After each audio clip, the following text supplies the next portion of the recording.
Então, bom dia, Josi. Mais uma vez, seja muito bem-vinda ao nosso EgressoCast. Eu sou a professora Ana Carolina, estou aqui em companhia do nosso estudante e bolsista PIBEX, Iago Rabelo.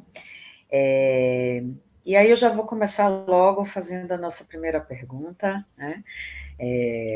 Conta aí para a gente, Josi, sua história de vida, do ponto que você desejar, do momento aí que você achar mais significativo.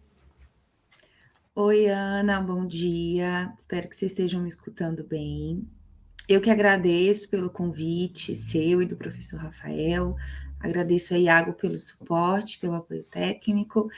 Eu fico muito feliz porque eu estou afastada do CFP, né? Então, sempre que alguém me convida para fazer qualquer atividade relacionada ao centro, eu topo porque eu gosto muito dessa conexão. E a gente fica afastada, a saudade de vez em quando grita. E eu só volto para Amargosa em janeiro, fevereiro, né? Aí eu fico sempre aproveitando toda a oportunidade para ficar mais próxima do centro. Então, o convite eu sempre aceito com muito carinho, porque dá aquela aquecidinha no coração. Ana, então, eu sou de Amargosa, nasci e cresci aí, e durante um período, ali quando a gente é adolescente acha que sabe de tudo na vida e fica vivendo o sonho dos outros, eu quis ir embora para estudar na capital. E eu não tinha a menor ideia de como isso aconteceria, se isso seria possível, porque meus pais, muito simples, né, moraram a vida inteira na zona rural, só foram para a cidade quando minha mãe consegue um emprego na Secretaria de Educação do Estado da Bahia. Acho que eu não vou lembrar o ano, mas eu lembro que ainda não era concurso. E aí, meu pai trabalhava para um fazendeiro da cidade, que lembrou da minha mãe e convidou minha mãe para trabalhar. Então, minha mãe trabalhou durante muitos anos na secretaria do Colégio Estadual Santa Bernadette. Não sei se você conhece. Fica ali na Praça do Correio. Então, eu comecei a alimentar esse desejo muito mais envolvida pelo desejo dos meus colegas de escola do que por uma vontade consciente minha. E aí minha mãe secretamente organizou a minha ida para Salvador.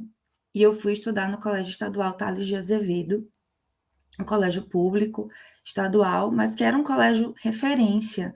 Era um colégio recém-criado e ele só tinha turmas de primeiro ano. Ele começou assim, com turmas só do primeiro ano.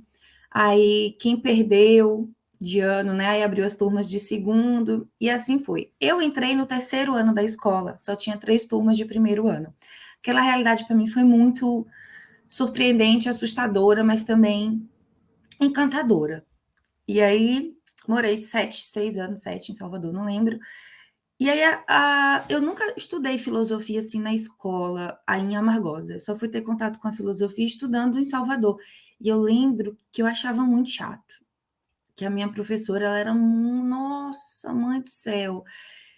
Ela falava tão, não é porque ela falava calma, né? Mas ela falava assim de uma filosofia que era tão distante, tão estranha, que aquilo não me causava o menor encantamento. Eu achava a aula, bem sincera, a mais chata, aquela que eu menos queria assistir. E aí eu comecei a estagiar no Banco do Nordeste, fui para o setor jurídico, e eu fiquei muito encantada com o universo do trabalho. Então, para mim, para a escola já era, ai meu Deus, só cumprir tabela, porque eu estava muito encantada com trabalhar. E o trabalho era muito mais estimulante, era muito mais legal do que o que eu estava encontrando na escola, em linhas gerais. E aí eu decidi fazer vestibular na UFBA para comunicação, porque eu nunca tive nenhum dom, nada assim que me destacasse, sabe? Alguma coisa que eu gostasse muito de fazer. Eu sempre fui faladeira, sempre gostei de falar. Nos os encontros de família, eu sempre estava contando um caso, uma história, querendo fazer graça. Então eu achei que talvez ir para a área da comunicação fosse interessante.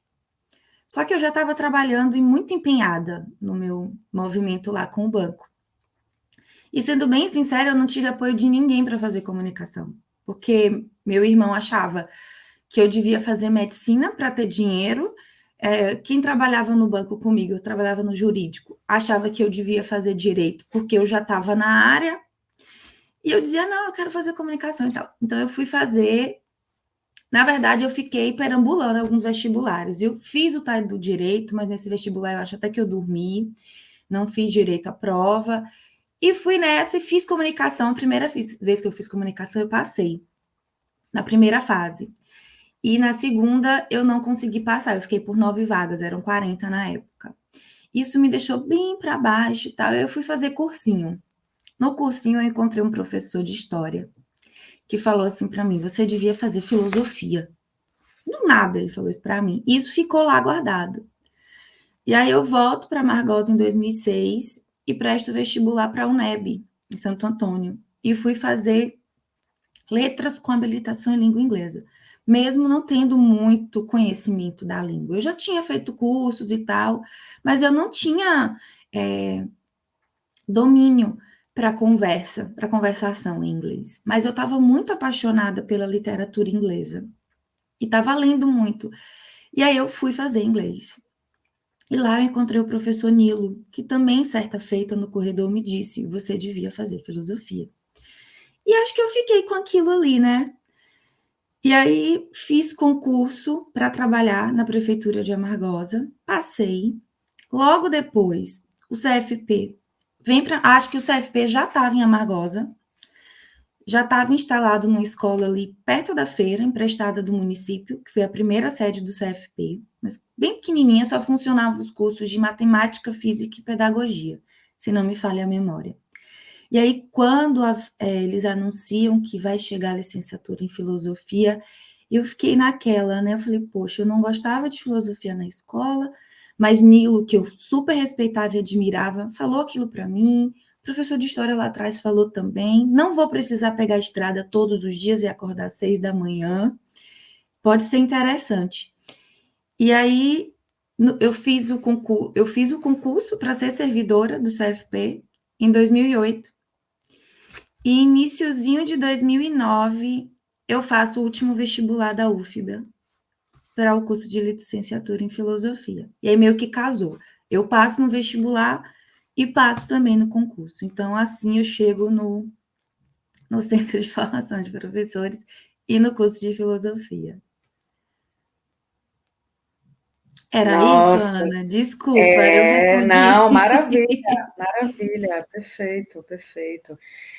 E chega já como servidora e como aluna, mas o vestibular foi feito pela UFBA, mas era já Isso, porque a para a UFRB, UFRB. né, vem do desmembramento da escola da UFBA. Então, até Isso, todo esse processo do desmembramento autonomia, né? acontecer, isso, Uhum, a uhum. UFBA acho que fez 2 vestibulares, eu não vou te dar essa informação com certeza, mas eu lembro que eu fiz o último, que ainda foi vestibular UFBA, guardei essa provinha, acho que ainda está lá em casa, nas minhas coisas, mas foi ainda vestibular da UFBA. E eu Maravilha. passei. Comecei a estudar, se eu não me engano, em agosto de 2009, se não me falha a memória, Uhum, foi agosto de 2009. E eu só comecei a uhum. trabalhar em outubro. E aí o CFP já estava lá na Catiara. Eu não sei se você conhece bem a Margosa, se essa história ali é familiar. A gente ficou em outra escola emprestada da prefeitura, que funcionava lá na Catiara, bem no finalzinho da Catiara, próximo ao ginásio de esportes. Funcionava o prédio de aulas. E aí a gente já começa a ficar grandinho, porque a gente já tinha 2 espaços, né? Tinha o prédio de aulas e tinha uma casa alugada. Era uma casa que tinha térreo, primeiro e segundo andar. Então, no térreo funcionava a biblioteca. No primeiro andar, toda a parte administrativa, o núcleo administrativo, o acadêmico, perdão, sala de professores, direção, vice, todo mundo ali junto e misturado. E aí eu começo a estudar e, Ana, vou te falar, eu fiquei meio assustada no começo, porque deixa eu te falar que no dia da matrícula, a matrícula era em Cruz. E aí eu não lembro quem, alguém organizou um ônibus para levar a gente. E aí eu não conhecia ninguém, porque eu tinha acabado de voltar para Margosa. Né? Quer dizer, eu tinha pouco tempo que eu tinha voltado para Margosa, meus colegas da época de escola, meus vizinhos de rua, ninguém mais morava em Amargosa, eu estava totalmente deslocada. E eu trabalhava na biblioteca municipal na época, eu era coordenadora da biblioteca, e ainda estava me desvencilhando do meu curso da UNEB. Então, eu estava lendo um livro, que era um livro que o professor Nilo tinha passado, que era O Apanhador no Campo de Centeios. Eu não lembro agora quem é o autor, mas era um clássico da literatura inglesa. E eu tinha começado a ler, eu não gosto de parar um livro no meio, eu gosto muito de ler. E eu fui e levei o livro. E como eu não conhecia ninguém, eu fiquei mais afastadinha. E eu tinha passado em primeiro lugar no vestibular, mas eu nem lembrava disso, né? Porque leva um tempo entre o resultado e a matrícula. E aí eu lembro que as pessoas ficavam meio cochichando, mas eu não imaginava que era de mim, porque eu estava lá afastadinha, eles sabiam que era aquela menina que tinha passado em primeiro lugar, e eu estava lendo um livro. E aí eles começaram a criar aquela imagem, ai, olha a nerd, ai, olha a chata, não quer se misturar com a gente, ai, olha, ela deve saber tudo de filosofia. E coisa nenhuma, nada.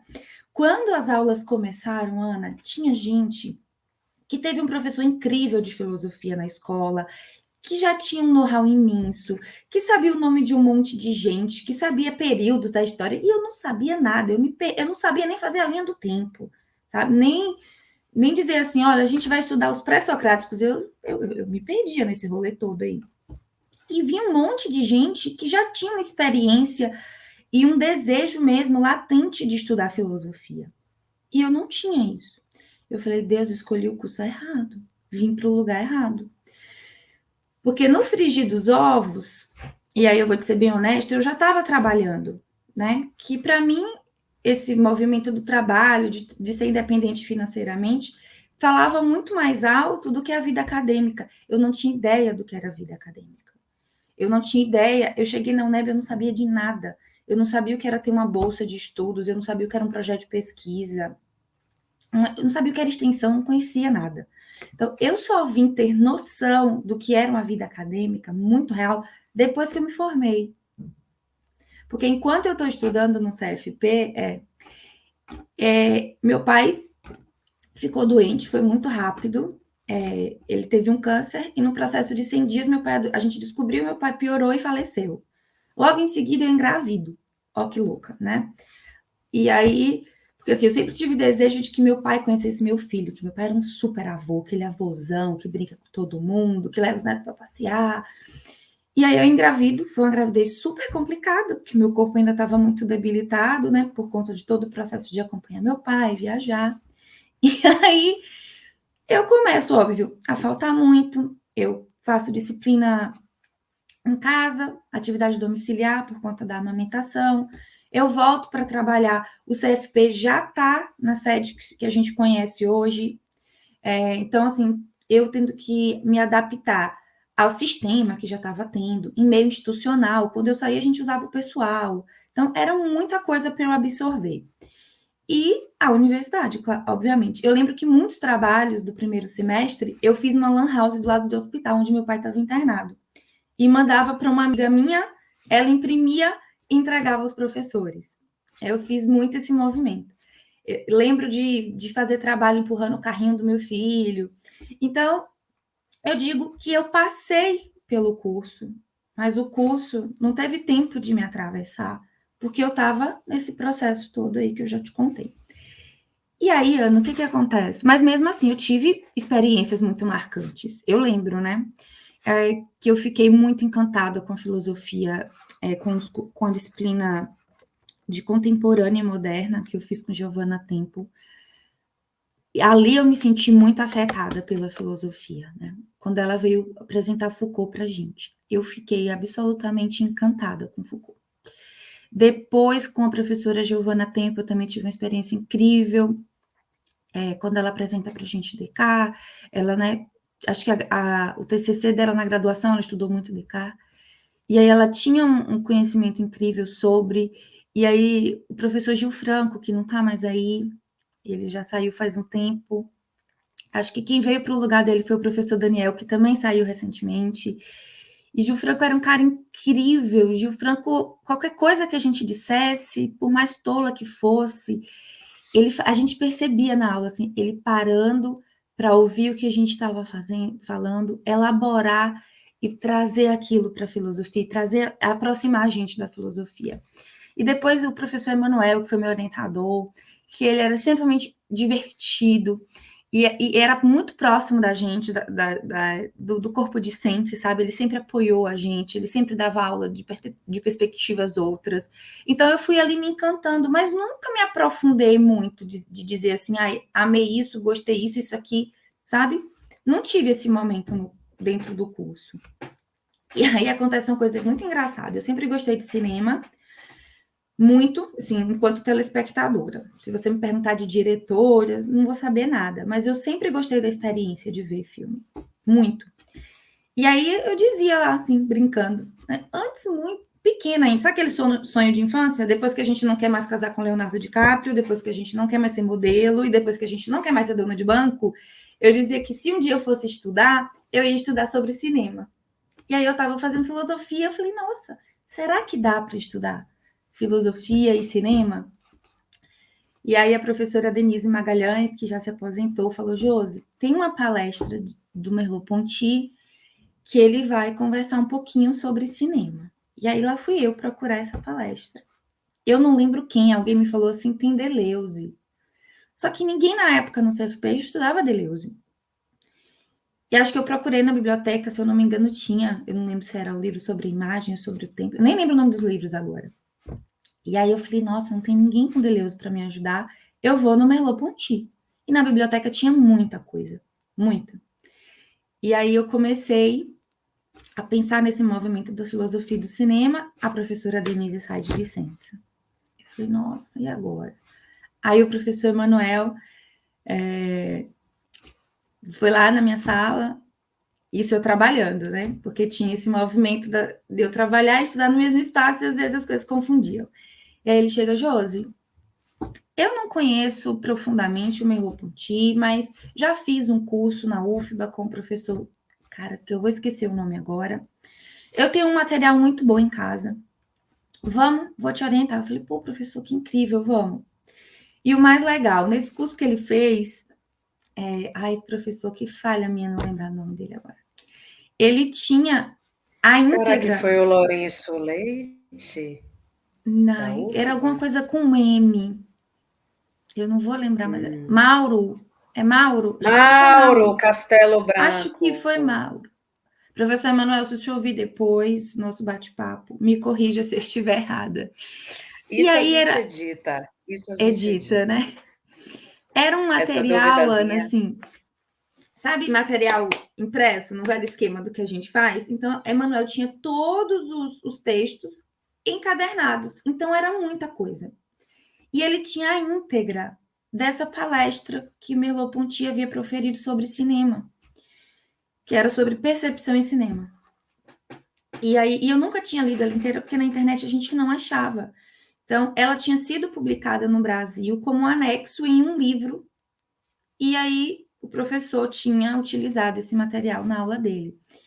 E aí eu começo a ler, e aí o que Merleau-Ponty vai dizer sobre o cinema em linhas gerais é: tudo que se aplica à percepção em geral, a gente pode aplicar ao cinema. Eu não sabia nada de percepção. E aí eu fui ler a fenomenologia da percepção. Eu passei quase 2 anos, eu acho, lendo esse livro e fazendo anotação, entre cuidar do meu filho Ravi. Esse livro, esse meu caderno de estudo eu guardo até hoje, porque tem muito desenho dele. Lá eu fazendo meus resumos e os desenhozinhos dele, as coisas que ele me dizia enquanto eu estava estudando, eu ia anotando. E aí, assim foi esse movimento, né? Li muito, óbvio que eu não consegui me tornar nenhuma estudante assim que eu possa dizer, nossa, ela conhece Merleau-Ponty, não. E fui desenvolvendo o meu trabalho nesse movimento de pensar a percepção em geral e pensar o cinema. E escrevi sobre um filme que eu tinha assistido uns anos antes que tinha me impactado muito, que foi o Dogville. Como é o nome da atriz? Esqueci. Vixe, tive Covid, viu, Ana? Fiquei esquecida. Kidman. Nicole Kidman. Nicole Kidman, aquele filme do Lars von Trier, né? Isso, que seria uma trilogia e tal. E eu lembro que eu assisti esse filme depois de um reguezinho com uma amiga minha, eu morava em Salvador, e ela, vamos assistir? Não. Nesse dia eu cheguei umas 2 da manhã e falei, vou assistir. E na casa dela não tinha sofá, só tinha rede. Então, lá às 3 da manhã, deito eu na rede, achando que eu ia acabar cochilando, porque são quase 3 horas de filme. O filme me prendeu de um jeito tal que eu acho que eu nem dormi nesse dia. Eu fiquei muito impactada com Grace, muito, porque Grace me lembrava muito quem eu tinha me tornado, de ser tão subserviente, de sempre aceitar o outro, de me tornar o outro dos outros. E aquilo me afetou e me atravessou muito. Então, passei quase 2 anos lendo, fazendo meus rascunhos junto com o Ravi, e foi duro começar a escrita. Não sei se para você começar é difícil, mas para mim começar é uma peleja. Eu acho que eu passei 3 meses para escrever as primeiras 7 páginas do meu trabalho, e estavam muito ruins, muito ruins. E a professora Giovana Monteiro, na disciplina, eu não lembro mais, acho que é TCC1, ela organizava a sala em equipes e a gente apresentava o nosso trabalho para outra pessoa, né? A gente montava uma banca e a gente ouvia o trabalho do colega, a gente analisava, a gente lia antes. E todo mundo, Josi, mas você gosta tanto de cinema e é isso aqui que você traz para a gente, essas 7 páginas, estava muito ruim. E aí fui amadurecendo o texto, a gente conversando com o professor Emanuel, fui incluindo outros elementos, fui lendo outras coisas. E quando chegou no 3º capítulo, eu fiquei bem orgulhosa, porque eu escrevi em 3 dias. Porque eu vim amadurecendo, eu vim produzindo esse capítulo mentalmente, né? Porque Estava ruminando, né? Como isso, diria o Nietzsche, né? E aí foi bem gostoso. E aí foi muito prazeroso esse momento. Eu também tinha vindo de um estágio que foi incrível, Ana. Incrível. O estágio mexeu comigo. Eu dizia, poxa, eu vou ser professora de filosofia um dia. Mexeu muito, muito comigo. Era muito gratificante estar na sala. Mas eu também tinha uma turma incrível. Os meninos, eles eram muito dedicados, eles prestavam atenção na aula, eles se envolviam com o conteúdo, sabe? E eu fazia avaliação, né, no estágio 4, eu fazia a prova, eu corrigia, e na hora que eu entregava, eles vinham, mas isso aqui eles conversavam, questionavam. Eu dizia, esse eu só vou até aqui, eu preciso voltar para casa com sua prova, reler, estudar de novo, se for o caso, e depois eu te dou um retorno. Mas o estágio e o TCC, esse momento final, mexeu muito comigo. Poxa, talvez esse movimento da docência seja um caminho possível para mim. Mas eu era mãe, casada, tinha passado muito tempo trabalhando e estudando, então eu passava a maior parte do tempo fora de casa. Quando eu termino, foi um alívio. Eu disse assim, poxa, agora eu tenho tempo para o meu filho, para cuidar da minha casa. Eu sou uma péssima dona de casa, entendeu?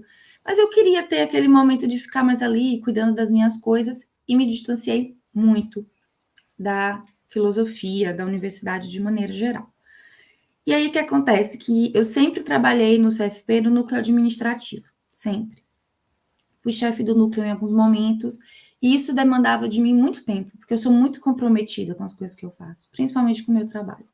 Então, você não vai me dar nada para eu fazer que eu não vou me empenhar 100% em te entregar. Óbvio que eu posso te entregar uma coisa que não vai estar ok, né? Mas o meu empenho em executar aquilo vai ser sempre 100% ou mais.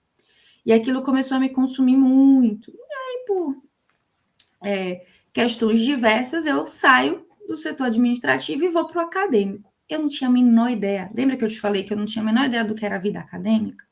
Que eu tinha passado, só vou entender real, oficial, que é ensino, pesquisa, extensão, como a universidade funcionava, como os projetos eram tocados, quando eu vou para o acadêmico e começo a me relacionar com os colegiados, que eu vou para as reuniões, que eu li de fato, estudei o regimento de graduação da UFRB, né? E fiz as minhas anotações, ficavam lá na minha mesa, assim, encadernei como é que isso aqui funciona, como é que a universidade funciona.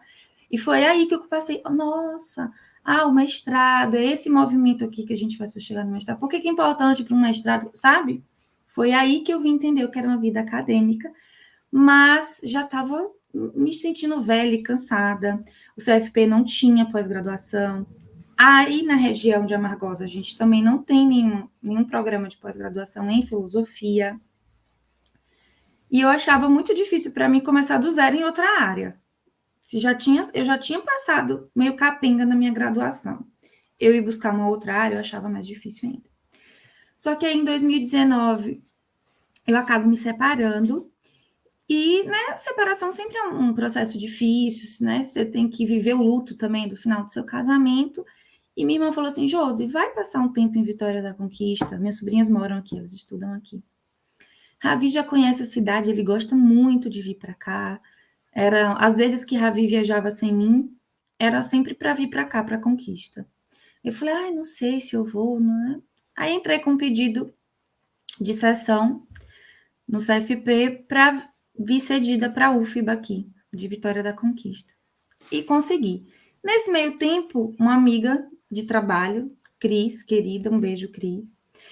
Josi, abriu o processo seletivo para aluno especial da UESB, para educação. Vamos fazer? Aí eu falei, se eu tiver tempo, eu estava muito envolvida. Ai, esqueci na linha do tempo, ó, sou péssima na linha do tempo. Em 2020, já na pandemia, em abril, o professor Pablo Zunino, que esteve na minha banca de TCC, tinha acabado de chegar no CFP, eu não fui aluna dele, mas olha, José, ele conhece cinema, ele gosta, ele estudou Deleuze. Eu falei, nossa, Pablo na minha banca. E foi muito legal, porque eu já falei isso para ele, eu tinha medo de Pablo, porque eu achava Pablo argentino, eu dizia isso, né? Não sei como é que é esse movimento. E ele foi para minha banca e ele foi incrível, de gentil, né, de trazer muitas contribuições para o meu trabalho.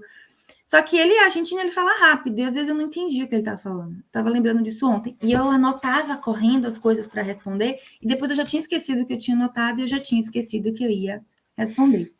Mas tive esse contato com o professor Pablo, que foi muito, muito legal, né? E em abril de 2020, ele me convida como servidora técnica para integrar o GEP, que é o Grupo de Estudos e Pesquisa em Estética. E eu fiquei meio assim, meio tal.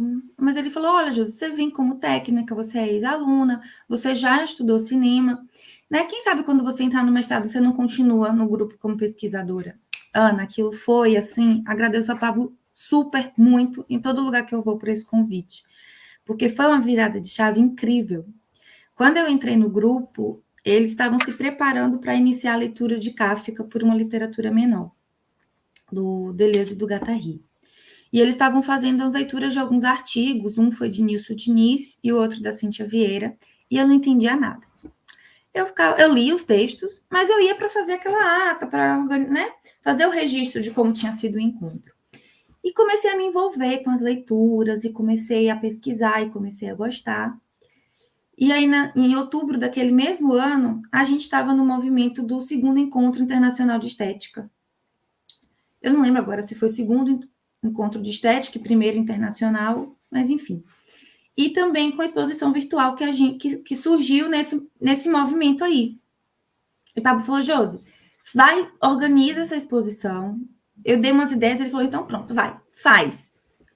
E a gente montou a exposição, eu e duas alunas, Daiane e Cássia, não sei se você conhece Cássia Ellen, se ela foi tua aluna agora. Ela, Conheço, né? tá sendo maravilhoso. Isso, ela é incrível. Cássia é incrível. A gente nunca se viu pessoalmente. E Daiane é ex-aluna e a gente se viu assim nos corredores, mas tem 2 anos que a gente não se vê. Dai Soares. Dai foi supervisora, desculpa te interromper, meu bem, Sim, mas Dai também isso. conheci, que ela foi supervisora há pouco, ano passado ela foi supervisora do PIBID, e Água também conheceu, foi supervisora dele, do PIBID. Pronto. E aí, né? Aí a gente se conhece, tava todo mundo no grupo, pô, vamos, meninas, vamos. E aí a gente organizou a exposição totalmente online, sem se ver, sem se falar, sem usar o WhatsApp, porque Cássia estava resistente ao WhatsApp na época, era tudo por e-mail. Sabe quando você abre um e-mail assim no Gmail que fica aquela linha assim lateral de conversas antigas? O nosso nem termina, porque era conversa por cima de conversa. E aí voltando para a Cris, né, para o convite de Cris. Josi, vamos fazer a seleção para aluno especial? Aí eu falei, Cris, se eu tiver tempo, eu faço. Porque eu estava muito envolvida com o GEP. Porque o GEP tinha me provocado um deslocamento muito grande. Tinha reacendido em mim esse desejo de voltar a estudar e de perceber também que eu era capaz, porque eu já estava desacreditando de mim. E aí eu fiz. E olha a coincidência. A disciplina ofertada Eram várias, né? Mas a que eu escolhi era sobre subjetividade, educação e diferença. E o grupo de Pablo, ele estuda a partir da filosofia da diferença, que eu só conheci quando eu entrei no grupo. Eu nunca estudei nada de Deleuze, de Guattari, desculpa, Ana, ou sobre a perspectiva da filosofia da diferença na graduação. E aí, a disciplina foi incrível. Ai, garganta seca. Tranquilo. Foi maravilhosa. Professora Daniele Farias, ela é pedagoga, mas ela tinha, eu não lembro o ano, ela concluiu o PhD recentemente na UFBA, e em algum grupo da UFBA, eu não lembro se foi nossa, eu tô ruim de nome hoje, né? Mas o FAR, eu acho. Tem até uma professora que foi do CFP, Silene Kanda, de teatro, que também integra esse grupo. Eles vinham estudando muito na perspectiva da filosofia da diferença, e aí já também, Dani, acho que desde o doutorado, ela já vinha se aprofundando nos estudos de Deleuze e Guattari. E eu falei, nossa, que coincidência maravilhosa, foi muito legal. Casou, sabe, o que a gente estava lendo no grupo, com o que ela apresentava na disciplina. E aí saiu o edital para aluno regular. Lá vem Cris de novo. Josi, vamos fazer para aluno regular? Aí eu falei, Cris, não sei, tô cansada. O evento mesmo acontece semana que vem. Eu só vou ter uma semana depois que o evento acabar para escrever um projeto, um pré-projeto. E aí foi assim, de tanto Cris ficar no meu pé, da minha irmã dizer faz. Acabou o evento. Eu lembro que eu meio que mandei Ravi para minha irmã cuidar, que é Dinda, para assistir umas aulas com ela e almoçar, porque eu fiquei 5 dias sentada no sofá, exatos 5 dias. Acordava cedo, tomava já café na frente do computador e fiquei escrevendo meu pré-projeto. E aí eu escrevi um pré-projeto sobre educação menor, que é um conceito de Silvio Galo, que ele propõe a partir do deslocamento de literatura menor de Deleuze e Guattari. E aí eu fui fazendo esse movimento de pensar o que seria a educação menor, do que seria reversão ao platonismo, né? E chegou na questão de pesquisa, eu dizia, e agora? Porque era um mestrado em educação. Eu nunca tinha ido para campo, eu não sabia o que era ir para campo. Eu, de novo, né? Perdida no mundo acadêmico. E aí eu pedi para Pablo ler para mim. Eu falei, Pablo, me dá uma ajuda aqui. Aí ele super me ajudou, gostou do que eu tinha escrito, então isso me deu um gás. E eu lembro que a inscrição terminava num sábado, era até meia-noite. Eu arrumei todos os documentos, arrumei tudo, arrumei o pré-projeto, fiz meu memorial. E quando eu estava mandando, meu primo chegou lá em casa com os filhinhos dele. Aí eu fui brincar, fui me distrair um pouquinho. Quando eles foram embora, lá para as 8h da noite, eu enviei. Mas eu enviei assim, olha, vamos ver o que é que vai ser. Nunca tinha tentado nada depois da graduação. Era a primeira vez que eu me inscrevia no programa de mestrado.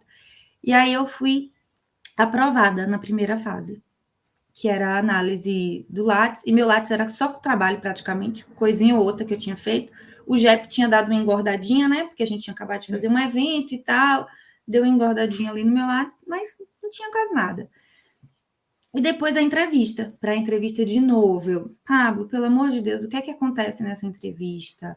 E via de regra, o que é né? O que é que eles perguntam para a gente? O que é que eles estão interessados em saber? E aí, Paulo me deu dicas incríveis. E eu aqui fiz um textinho. E na hora da entrevista, que foi via Meet, meu textinho estava aqui do lado. E eu pescando todo instante. E dando, né? Aí E aí, enfim, eu não tinha essa questão de pesquisa, né? Não estava muito claro. Eu botei qualquer coisa que eu nem lembro o que foi, viu, Ana? E aí, na hora, o presidente lá, o coordenador da linha, perguntava, Josi, e essa tua questão de pesquisa aqui? Aí eu dei uma enroladinha lá, respondi ele e segui. E aí fui aprovada. E aí vim para a Vitória da Conquista, estou aqui desde 2021, trabalhando na UFBA, num projeto incrível que se chama Programa de Formação Pedagógica, porque aqui o IMS é um Instituto Multidisciplinar em Saúde. E aí você tem muito médico, cardiologista, sei lá, psiquiatra dando aula.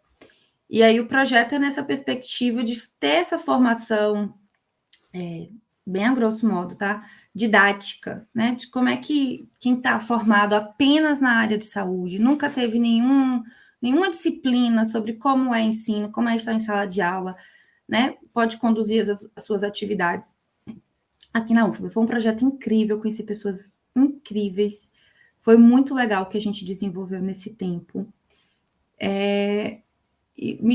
Tive que me desligar, infelizmente, né? Porque eu não ia dar conta de estudar e trabalhar e pedi afastamento, né? Agora, 2022, eu estou afastada das minhas atividades na UFRB para concluir o mestrado. E minha defesa, minha qualificação foi que dia 31. Foi muito legal, Ana. Foi incrível. Que Foi um movimento muito lindeza. legal. Muito legal. Ai, que lindo. Que bacana, Josi. Eu fiquei, assim, ouvindo o seu percurso, né? O seu encontro com o curso, essa dinâmica de conciliar a vida acadêmica com a vida profissional, e como uma coisa, né, de alguma maneira foi reforçando, Sim. influenciando a outra, mas foi também uma trajetória muito acidentada, digamos assim, né? Com muitas Muito. contribuições e tal, mas muito acidentada e tal. E aqui e ali eu acho que você foi mencionando, mas eu queria aprofundar um pouco, assim, qual a tua percepção com relação às contribuições, né, que a filosofia te deu para a sua vida, assim, pessoal, profissional, né? Porque agora você é uma acadêmica, né? Você já está no mestrado, já, né? Então é um outro lugar, né? Já não é mais o lugar daquela estudante que está ali tentando se encontrar, tentando minimamente dar conta, né? Gosta e tal, mas pô, tem filho, tem trabalho, tem marido, tem mil demandas, e agora o teu lugar no mestrado já é o teu lugar do encontro mesmo, né? Com o GEP, que na verdade começa com o GEP, né? Nem começa no mestrado. Então, eu queria, assim, ouvir que tipo de contribuição você acha que a filosofia te deu, qual a importância que você vê hoje, assim. Eu vou fazer duas perguntas logo em uma, que eu acho que elas se casam, ouvindo você, elas se casam muito na tua trajetória, assim, que tipo de contribuição hoje, olhando para trás, você acha que o curso te deu, né? Para a sua vida em geral, né? O que a filosofia te deu, vem te dando, né? Não sei se ficou Ana, claro, ficou responda claro. no seu Sabe o que é time. legal desse movimento? É que a gente vai lembrando de coisas e talvez falando de assunto de uma maneira que a gente nunca falou, sabia? Eu tô chegando lá nesse lugar. E veja só, eu sempre me achei uma pessoa assim, avoada não é a palavra, mas sabe quando parece que você não entende ou não percebe o sentido do que você está fazendo? Você vai fazendo porque você está indo no movimento da maré? Eu sou meio assim. E eu sou meio aquela pessoa, eu te falei, né? Eu dou 100% de mim em tudo. E também para mim tudo tá bom. Óbvio, eu reclamo, eu não gosto. Mas não, eu tô aqui nesse lugar, deixa eu ver o que é que eu faço aqui nesse lugar. Então as coisas sempre foram muito assim para mim. E eu vou te dizer, desde pequena, eu meio que destoava da minha família. Eu, né? Eu já te falei, meus pais e minha mãe, meus pais, né? Meu pai e minha mãe cresceram na roça. Eu acho que meus 3 primeiros irmãos nasceram na roça de parteira. Minha irmã é a primeira pessoa a nascer na cidade, lá na Santa Casa, que é agora, perto do hospital, onde hoje funciona, acho que a biblioteca, onde já foi o CAPS, não lembro bem, se ainda é CAPS ou se só é biblioteca. E depois eu, que tinha um médico que acompanhou minha mãe, tal. Acho que a bolsa até rompeu na roça. Eu não lembro mais como é que foi que eu nasci, não, como é que eu vim ao mundo. Mas eu sou a mais nova de 5. E de mim para minha irmã são 10 anos de diferença. Eu nasci num outro movimento, numa outra realidade. E aí eu gostei de coisas diferentes. Eu gosto das minhas raízes, sabe? Eu amo um sertanejo, um Luiz Gonzaga, eu amo ir para roça, eu gosto muito do rural, mas eu já tinha muito do urbano em mim, mesmo que eu não percebesse. E eu digo do urbano assim, desse movimento de ser mais, eu não sei se isso é urbano, mas eu já era mais questionadora, eu já gostava de ouvir outras coisas. Então eu meio que era bicho estranho na minha casa, às vezes. Todo mundo me amava, nunca ninguém me tratou com estranheza, não, sabe? Nem nunca, sempre muito amada. Amo minha família imensamente. Minha família é meu tudo. Mas eu era diferente de todo mundo. E eu lembro, eu já vou chegar na tua pergunta, eu estou fazendo esse percurso para você tentar entender o que eu vou te dizer, para ter sentido. Fique tranquila, a gente adora essas voltas mesmo. Eu lembro que quando eu comecei nesse, sabe, em outro momento talvez eu diria, eu estava construindo a minha identidade, mas não é isso que eu quero dizer. Eu estava no fluxo desses eus que me compõem mesmo, sabe? Então eu já gostava mais de um rock and roll, eu já queria mais, eu era muito questionadora, mas eu também sempre me importei muito com o outro, então eu não aguentava ver injustiça, eu me metia em cada confusão. E quando eu errava, minha família não ficava apontando o dedo. Minha família, por mais difícil que fosse, porque eu realmente era muito diferente do resto dos meus irmãos, foi bem difícil isso para pai e para mãe. Eu lembro que a primeira vez assim, eles me chamaram para conversar. Mas não foi aquela conversa assim, vamos te ouvir. Todo mundo sentou para conversar na casa do meu irmão e o que você está fazendo da sua vida? Você está em Salvador, você trabalha num banco, sabe? Você está perdendo a oportunidade. Mas não era aquilo que eu queria. Você está me entendendo? Eu acho que foi a primeira vez que no Movimento da Maré não foi o que eu fiz. Eu falei, não, isso aqui não é para mim. Eu falei, eu quero desistir de tudo, eu quero voltar para Margosa. Ficar aqui não faz bem para mim. Eu tive depressão nessa época, porque assim, eu estava na capital, ali era grande demais, era muita gente, às vezes eu me sentia só, mesmo cercada de gente. E já as coisas não faziam mais sentido para mim, eu não queria mais estar ali. Eu já tinha não que as possibilidades estivessem esgotadas, não, de jeito nenhum, mas eu aprendi muito no banco, eu tive experiências incríveis, eu conheci lugares e pessoas incríveis. Eu aprendi tanto, eu só passei no concurso da UFRB, te juro, pela minha experiência profissional no banco, pelo que eu tinha vivido lá, pelo que eu conhecia de legislação lá, sabe? Então aquilo meio que me muniu para depois eu seguir a vida. E aí foi esse movimento, esse baque para minha família, Josi quer voltar, Josi quer desistir de tudo. Sendo que eu me reconstituí em Amargosa, fiz filosofia, passei no concurso da UFRB, casei, tive filho, sabe? Era outro movimento que eu queria. E a filosofia, Ana, me muniu disso. Munir não, que é uma palavra, né, que pode ter, mas me instrumentalizou, grosseiramente falando. Porque eu lembro muito nas aulas de filosofia que eu nunca pensei a filosofia como reflexão, como contemplação. Para mim era prática. Era tudo muito do movimento de viver. A filosofia começou a me dar isso, sabe? Olha, esse discurso aqui, isso que alguém me diz, isso que eu estou vivendo. Eu comecei a construir sentido nas coisas, politicamente falando, historicamente, sabe? Eu não tinha essa percepção assim, olha, eu estou inserida nessa realidade aqui, mas por que meu pai e minha mãe, que vieram do rural, não tiveram tais oportunidades? Ou por que tais e tais... Foram essas primeiras questões mais simples. Mas por que meus colegas de escola podem viajar todos os finais de semana e a gente não consegue? Porque, né, não conseguia, né? Lembrando da época da escola. Mas por que eu tenho que trabalhar tanto?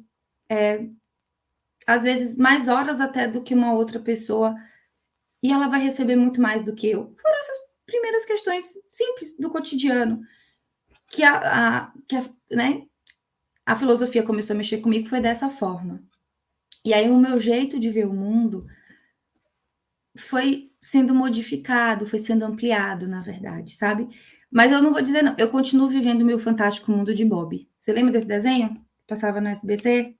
Quer dizer, minha prima diz que eu vivo no fantástico mundo de Bob.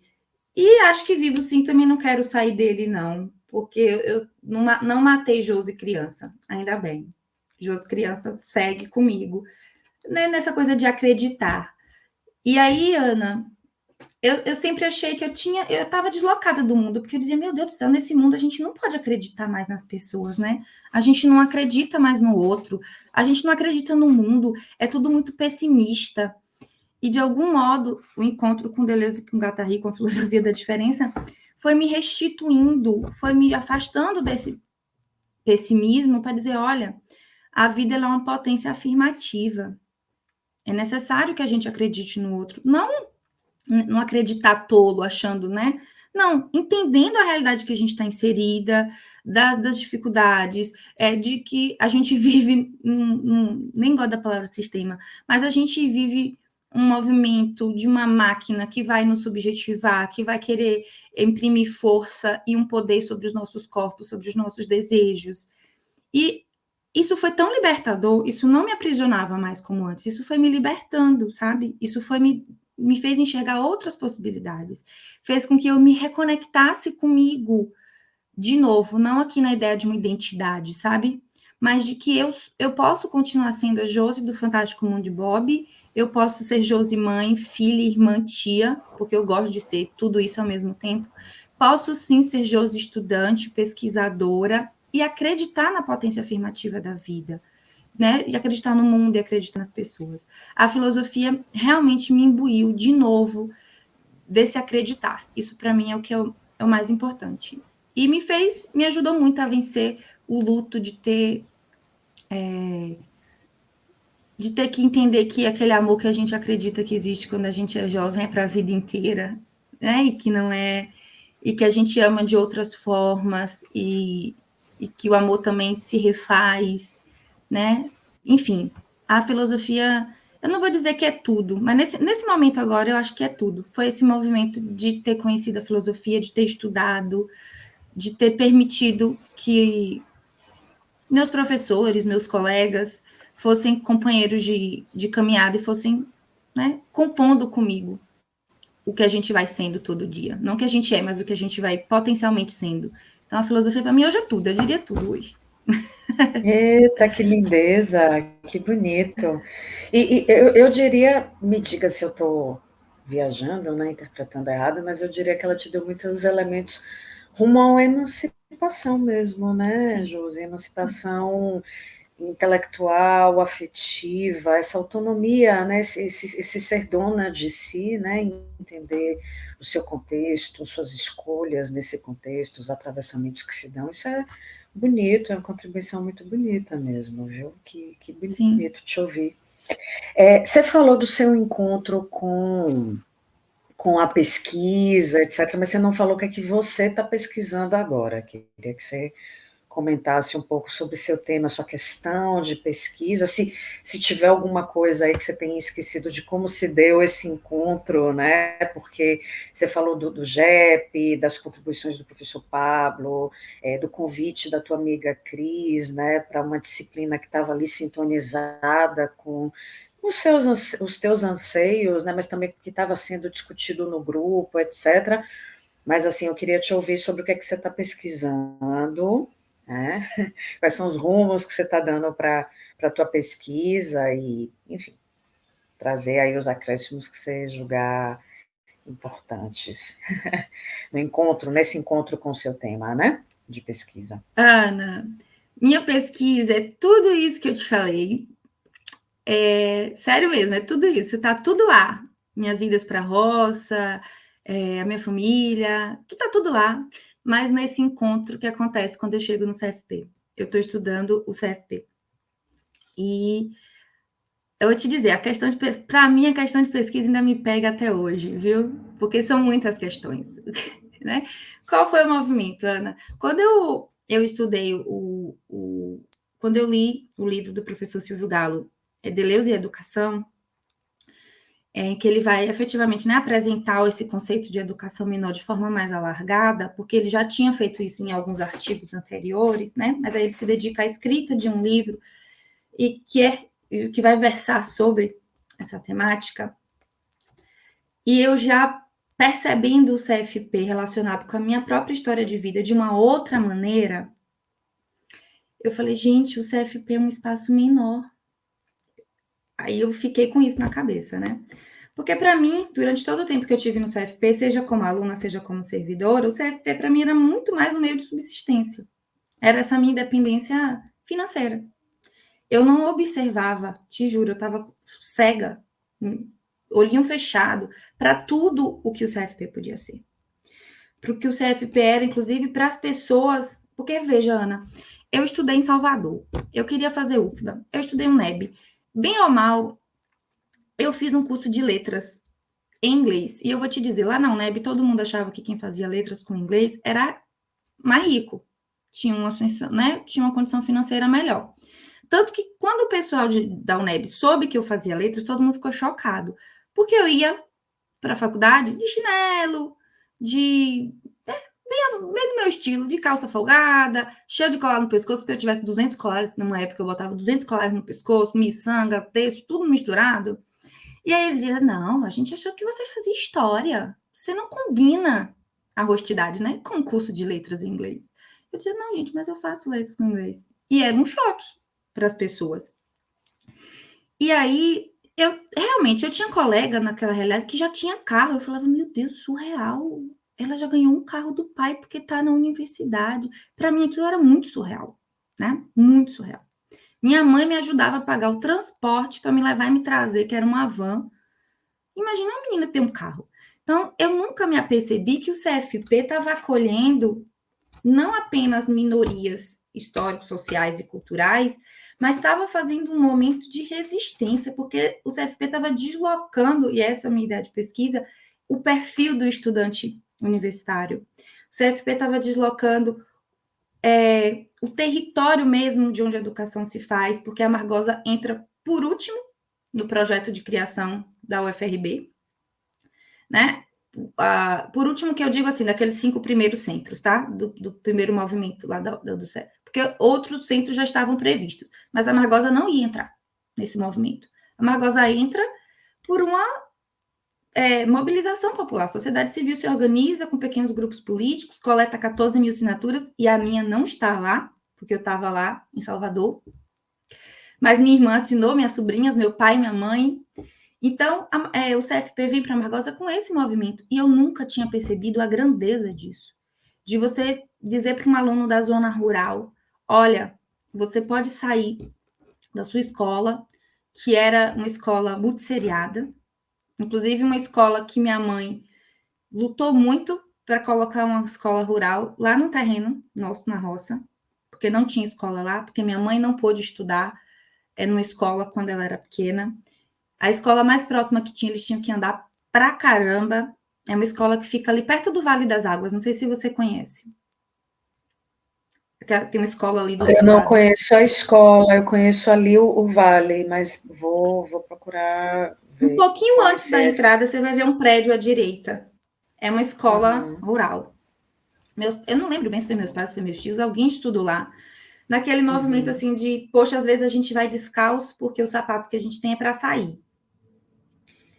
E aí eu comecei a ser tocada por isso, mas também de outro modo, o que me toca também nesse movimento da pesquisa é: será que esses meninos que vão para a universidade, lá da roça, porque eu já fiz matrícula de gente, de pessoas que nasceram ali, na mesma região onde meus pais moraram e meus irmãos cresceram. Será que ele também sabe o que é a universidade? Será que ele sabe o que é a vida acadêmica, ainda que seja lá só na graduação? Será que de fato mesmo a gente provocou esse deslocamento? Será que esses meninos estão indo para a universidade entendendo o que é a universidade, ou eles estão indo achando que é uma extensão da escola? E aí isso começou a mexer muito comigo. E aí eu dizia para minha orientadora, que acabou sendo a mesma professora da disciplina especial. Ela me conheceu, né? Depois viu meu projeto lá, enfim, topou ser minha orientadora. E ela falava para mim, Josi, mas não dá para a gente pensar um espaço menor dentro de um espaço institucionalizado. Como é que é isso? A UFRB é uma instituição, foi criada por um ato do Estado, do governo, e aí ela já não ficou maior, e aí foi nesse movimento que minha pesquisa surgiu, Ana. O título do meu trabalho é Nas Dobras da Educação Menor, entre a institucionalização e as práticas de resistência. E eu vou fazendo esse movimento de contar a minha própria história, de como é que eu me dobro enquanto pesquisadora, de quais são as minhas implicações em estudar esse território que é o CFP. Aí eu vou falando, né, que eu sou servidora, que eu sou estudante, mas certamente existem CFPs que eu não conheço, que são as experiências do CFP com outros estudantes, né?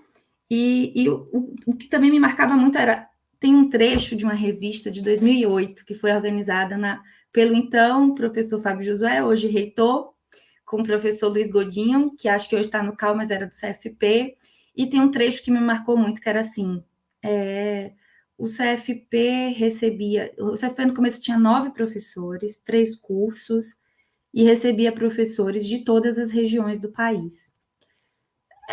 E aquilo mexeu comigo, eu falei, meu Deus do céu, como é que essas pessoas vêm para cá? Elas conheciam o Recôncavo? Elas sabiam o que era um Recôncavo? Elas conheciam a Amargosa? Não sei há quanto tempo você está em Amargosa, Ana, mas eu lembro muito de ouvir assim, a gente mora no interior do interior, não tem estrada, né? É difícil ônibus. E, de fato, a Amargosa tem essas limitações. Mas a Amargosa não é apenas isso.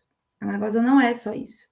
A Amargosa é esse, assim... E a Amargosa viveu muito bruscamente a relação dela com o CFP. Porque quando chega à universidade, aí mais pessoas, mais violência e tudo que, quando cresce né, no país que a gente vive, na sociedade que a gente vive, extremamente capitalística, o crescimento vai chegar e junto com ele também aquilo de mazela que ele traz, não só as benesses. E era tudo isso que estava... minha pesquisa está envolta nisso tudo, é de pensar o CFP com esse espaço menor. Eu continuo achando que o CFP produz, sim, um movimento e um espaço de resistência, mas que coexiste com esse espaço maior da institucionalização. E eu queria... Minha tentativa não sei se eu consigo fazer isso, é me colocar nesse meio, sabe? Onde é que esses dois espaços se encontram? Como que isso acontece? A gente produz, de fato, um movimento de ser resistente, a gente está produzindo essas máquinas de guerras desejantes, sabe? De permitir que os alunos se potencializem, ou, sei lá, eu fico imaginando se eles vão entrar nesse movimento, mesmo movimento que eu, sabe? De ser ilimitadamente, estar ilimitadamente sendo. É um pouco também, eu acho, talvez, de devolver um pouquinho para o CFP, para esse CFP que eu estou conhecendo agora, o que eu não ofereci antes, ou o que eu não acreditei antes, porque eu era muito pragmática. A coisa administrativa, tem que fazer isso, tem, né? O carro tem que estar, o prédio tem que estar em perfeito estado, o carro tem que estar abastecido, tem que estar com manutenção, tem que ter material de consumo, tem que ter móvel. Era isso que eu pensava. Eu só pensava o CFP assim, sabe? Eu não pensava no que ele podia ser e no que ele proporcionava às pessoas. E aí minha pesquisa surge dessa inquietação e talvez eu acho também muito desse encontro que foi, né? Desse reencontro comigo. Josi, eu estou ansiosa para ler sua pesquisa. Eu sou muito, muito suspeita, porque eu gosto muito dessa perspectiva da história oral de vida, por essa implicação que ela dá na pesquisa, né? Eu acredito muito nisso, nesse atravessamento, as coisas elas não estão soltas, né? O lugar de onde você vê a constituição do CFP, né, e o papel que ela exerce na formação desses sujeitos e nesse espaço de resistência vem a partir, né, da sua formação, do lugar que você, né, da sua história de vida, do lugar que você ocupa, dos encontros com os teóricos com os quais você teve no percurso, isso vai ficando assim muito claro, e isso é muito, muito bonito, porque as coisas não se dão no vácuo, né? Eu assim, faço votos que você defenda logo e socialize, manda um exemplo, já publique, já manda logo o livro para a gente, para a gente fazer esse estudo e essa socialização assim com os estudantes. Eu acho que o CFP ocupa esse papel mesmo, né? Essa proposta de interiorização das universidades, elas cumprem um papel de resistência muito interessante, né? Talvez pessoas que nunca estudassem, né, colocaram isso aí em suas pautas, em suas vidas, justamente a partir dessa proximidade. Que bom, que maravilha te ouvir, que beleza. E uma perspectiva totalmente nova aqui para a gente, porque a gente foi entendendo, né, a constituição desse espaço, esse histórico, etc. Estou um ano aqui, né? Então, para mim, foi ótimo, foi lindo. E tenho certeza que, para quem vai nos ouvir, vai ser fantástico também, vai ser incrível. E deixa eu te perguntar, então, você, assim, ainda está como técnica, nutre algum plano de assumir a sala de aula como docente? Como é que você está vislumbrando aí esse horizonte? Isso muito em fazer o doutorado. Comecei a fazer umas pesquisas, porque veja só o que acontece agora, sendo muito pragmática, porque eu preciso ser. Eu pedi afastamento de 1 ano e eu preciso voltar para o CFP e cumprir esse 1 ano de trabalho. Eu não sei se é igual período, né? Igual período, não é o dobro, não. Então, durante o próximo ano, eu não posso me afastar. Para além dessa determinação legal, existe todos os acordos que a gente faz entre colegas, porque eu sou técnica ainda, tá? E a gente não tem como a carreira docente o papel do substituto. Quando a gente sai de licença, quando a gente sai de férias, quando a gente pede afastamento, o setor tem que se comprometer em dar conta de todo o fluxo de atividades. Então, para que meu afastamento fosse aprovado, eu fiz alguns compromissos e eu preciso cumpri-los, óbvio, não vou me furtar disso. E os meus colegas também assumiram a carga de trabalho que era minha. Então, não passa nem pela minha cabeça dizer assim, vou pedir outro afastamento para um doutorado. Não. O que eu imagino, assim, estou buscando, é se eu consigo fazer algumas disciplinas em algumas universidades que estão fazendo disciplinas online. Fiz uma agora na Fiocruz, apesar de ser, né, num num programa de saúde da mulher, eles estavam estudando a cartografia. E eu estou utilizando a cartografia como metodologia de pesquisa, e era muito difícil aqui na UESB, porque eu não tive nenhuma disciplina sobre, né? A minha linha de pesquisa é a única que trabalha na perspectiva da diferença. Então, até para a gente ter... Só a professora Daniele trabalha nessa perspectiva aqui, no PPGED. Então, a gente ficava buscando espaços outros, onde a gente pudesse conhecer um pouquinho mais. E aí eu fiz essa disciplina, foi incrível, muito rica, muito proveitosa, e fiquei pensando na logística que seria conseguir fazer um doutorado. Primeiro porque eu vou ter que me mudar de novo, voltar para Margosa, né? Eu e Ravi, se readaptar de novo à cidade, a outra escola, porque ele viveu esse movimento, né? De ficar 2 anos no online, agora que ele está conhecendo os coleguinhas da escola de fato, agora que ele está interagindo. Então, né, eu tenho que ter essa preocupação com esse retorno. E aí fiquei pensando, poxa, será que eu consigo fazer uma disciplina como aluno especial primeiro, em algum programa? Pensei na UFBA, porque é mais perto ali, mesmo sendo um deslocamento bem tenso, porque eu teria que ficar o dia inteiro fora, depois eu tenho que compensar esse dia de trabalho, então é muita logística, é muita coisa que eu tenho que botar no papel, cronometrar para ver se torna viável, se é funcional. Mas eu realmente penso nisso, em concluir um mestrado, fazer um doutorado e encarar a sala de aula. Não sei onde ainda, porque eu ficava pensando assim, poxa, a gente faz o doutorado, a gente não, né? Quando uma pessoa termina o doutorado, ela pensa em ir primeiro para uma universidade.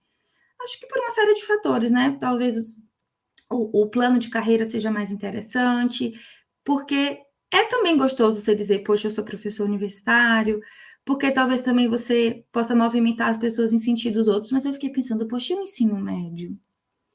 Será que se a gente, desde lá do ensino médio, tivesse nutrindo os estudantes com essa perspectiva de uma filosofia acessível, que é prática, que não é só de Platão, Aristóteles e Sócrates, porque é isso que a gente vê muito nos livros didáticos, né?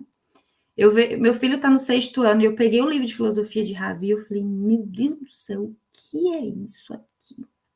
Minha vontade é dizer para a escola, deixa eu ir aí dar uma aula para esses meninos, deixa eu ir conversar com eles de outras coisas aí.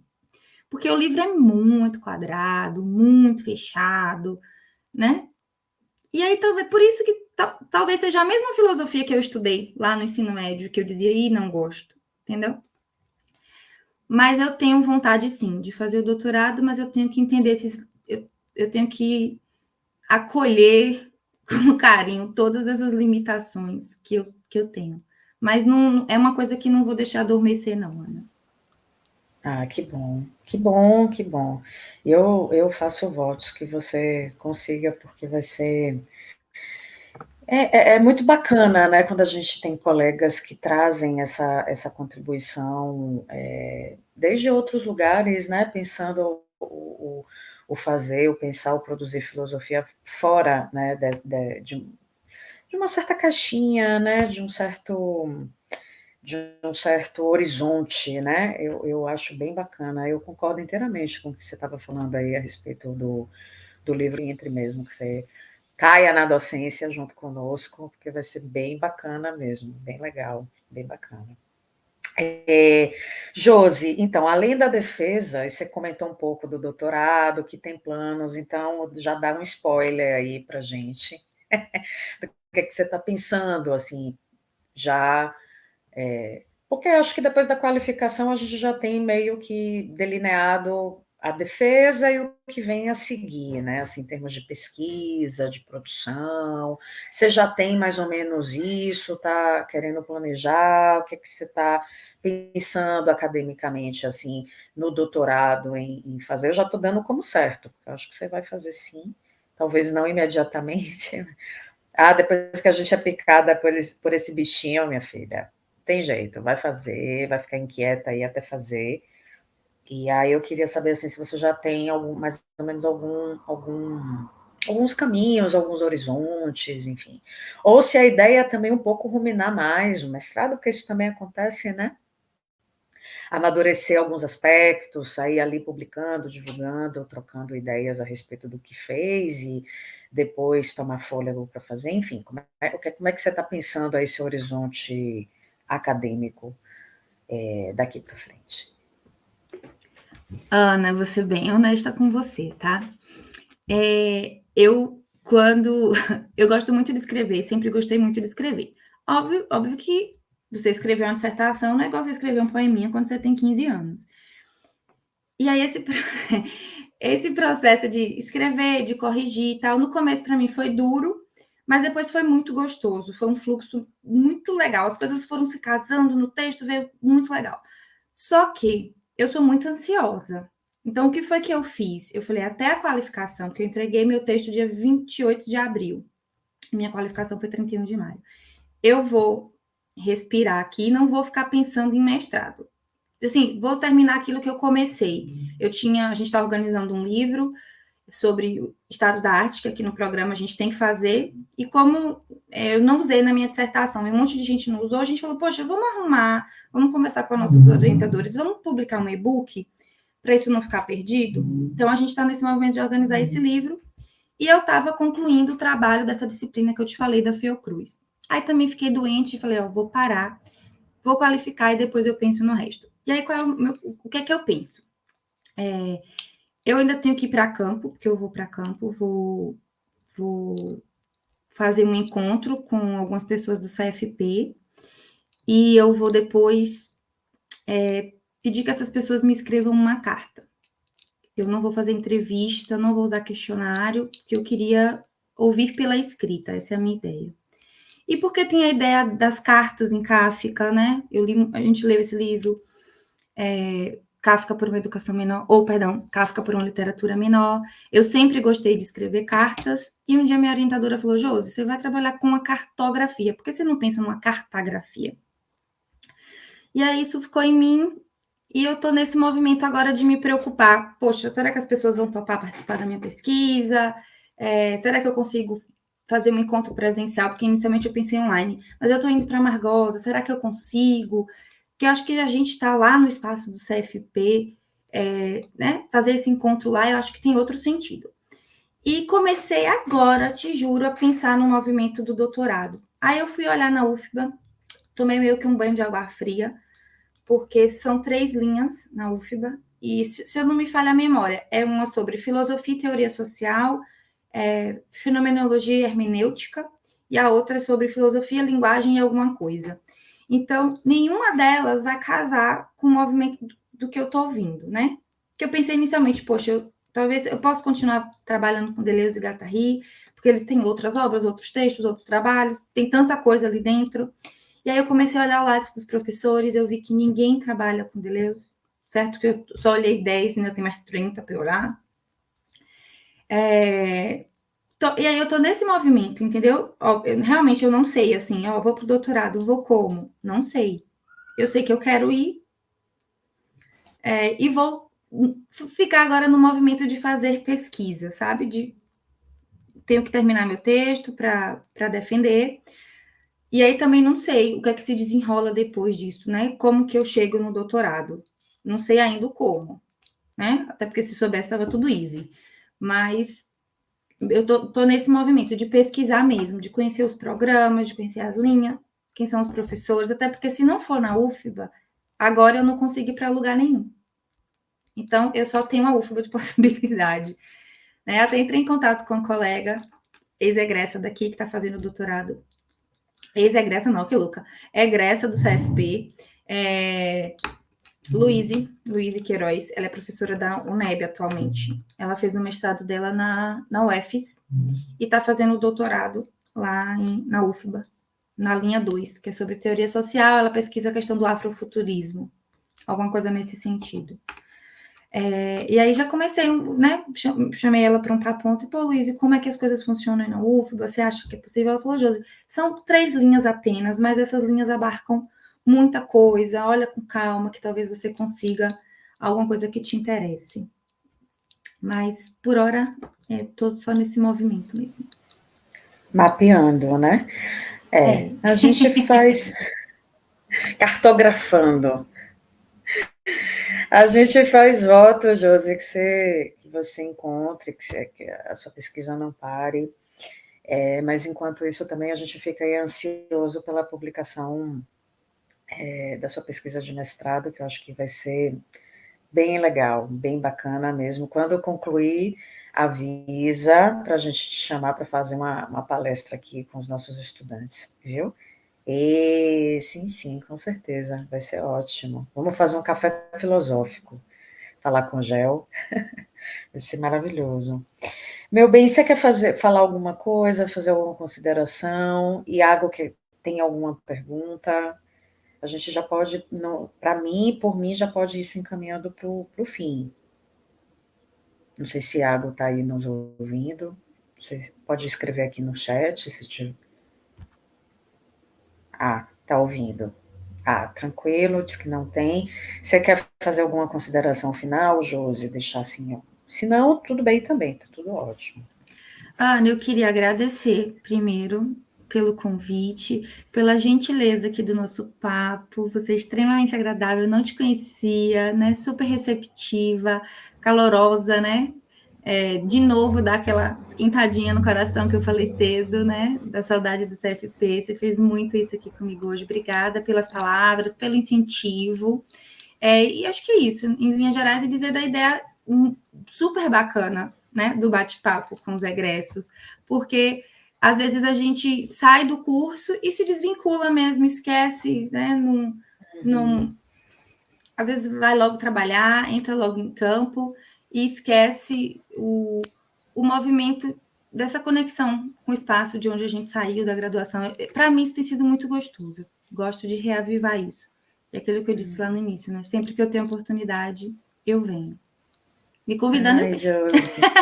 E com certeza já está convidada. Quando você quiser vir falar aqui com a gente, venha para a gente. Foi uma alegria te ouvir também, viu? Conhecer sua trajetória, entender seu percurso, como se deram as suas escolhas, entender melhor o que você está pesquisando, que, nossa, vai ser muito bacana, e eu quero muito que você venha conversar com os nossos estudantes, acho que reavivar isso para eles também, sabe? Porque politicamente, socialmente, porque as nossas pesquisas não são só, né, teoria, né? Eu pelo menos não acredito que sejam só teoria, acho que essas questões atravessam a produção acadêmica de modo muito significativo, elas precisam ser colocadas também, né? Preciso relembrar também para os nossos estudantes esse papel que eles cumprem, né? Nos seus territórios, nos seus locais, etc. Isso é muito significativo mesmo, muito bacana. Eu acho muito importante e a gente quer te ouvir, sim, logo, né, quando você quiser. Foi massa, foi muito bom Muito bom o nosso papo, viu? Eu que agradeço, aprendi muito e espero vê-la em breve, colega aí em sala de aula, tá bom? E é isso. E vi aqui palestrar para a gente, contar aí da sua pesquisa, tá bom? Então, a gente fica por aqui hoje. Vamos manter contato, Josi. Beijo grande e até breve. Em breve vai estar saindo, assim que ele fizer as edições, as coisas todas, a gente te manda. E se tiver alguma coisa que você acha que, ai, não ficou bacana, quero cortar, ou, enfim, eventualmente eu quero até refazer, é isso, faz parte da nossa metodologia mesmo, né, da História Oral de Vida. Você não é uma entrevistada, você é uma colaboradora da proposta. Então, tem que tudo passar pelo seu crivo, né, sob a sua autorização, etc., para que a gente publique, tá bom? Então, obrigada, viu, meu bem? Mais uma vez, um beijo grande, prazerzão te conhecer e espero revê-la em breve, tá Então, bom? até breve, tá? Um beijo, Ana. Até, Tchau, beijo, Iago, meu bem. obrigada. Tchau.